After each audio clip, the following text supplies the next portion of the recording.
Hi, I'm Pastor Stephen Fenley of the Summit Church in West Fargo. This is my wife, Jana. Hi. So we just tackled the issue of the sanctity of life this Sunday. And so I thought it'd be good for us to answer some of the more challenging and objections that we get to this topic in regards to abortion. So one of those is having to do with the issue of rape. People say, they might agree with some of the principles of being pro-life and that the child has rights, but in the case of rape, it seems like there's another violation of rights. So then does that, in those circumstances, is abortion justified? So first of all, we want to acknowledge and say that rape is a horrible crime committed against the woman, and it should be punished to the greatest extent of the law. The woman is violated deeply in ways that many other crimes don't even touch. And so we want to say that that's a wrong thing and should not be praised at all.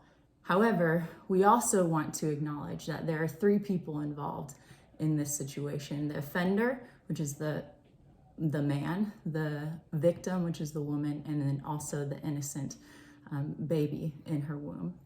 And so when we look at those three players, we want to recognize that the man is the one to be punished and prosecuted, the woman defended, and then also the child should not be harmed or punished for the sin of their father. And that goes for every situation in society. We never harm or punish the children for the sin of their parents. And so in this situation especially, we want to make sure that we don't commit another wrong when a wrong has been committed. And on top of that, the woman has already faced such great trauma when being raped. And you have to understand that many women who face or who go through abortion also go through a lot of trauma after that as well.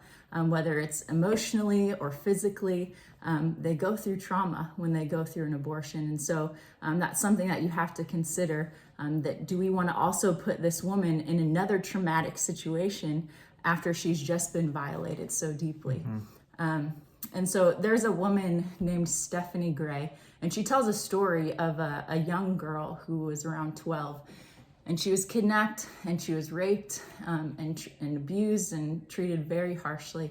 And after she had been rescued, they took her to the doctor, and she was pregnant, and the doctor offered her the opportunity to have an abortion. And she said, well, will this abortion take away the trauma and the experience that I had?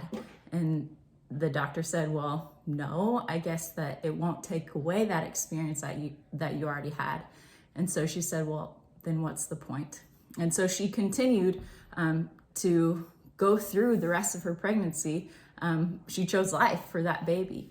And she was suicidal during those 9 months. And the suicidal thoughts weren't from the baby being inside of her, but were from the traumatic experience that she had had being raped and abused. But she said that what kept her going and what kept her from taking her own life was the fact that she had a living life inside of her. And so she said, I chose to save this baby's life, but my baby actually saved mine.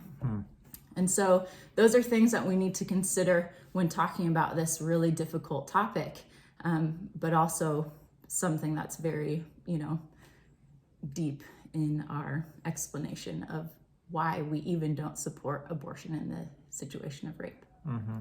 Yeah, so, we want to remember that the child is an image bearer of God, that the woman's an image bearer of God.